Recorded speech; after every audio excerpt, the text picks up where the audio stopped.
Tiga orang saksi yang hadir dalam sidang kali ini masing-masing AKP Yusri Faisal, mantan Danton Brimob Paninai, Mayor Purnawirawan Junaidi, Komandan Koramil Ena Rotali Paninai, dan Mayor Hengki Hermawan, anggota Paskas.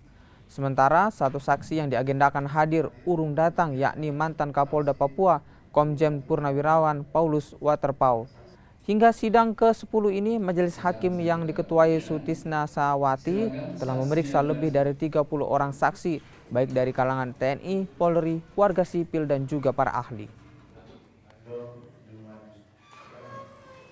Nah, ini kami sebenarnya dari penasihat hukum sudah 2 kali meminta kepada jaksa penuntut umum agar semua saksi yang ada dalam BAP itu 52 orang itu supaya dihadirkan, agar kita meminta semua keterangan dan memeriksa para saksi-saksi ini supaya kasus Paniai, pelanggaran HAM Paniai 2014 itu bisa terang benderang.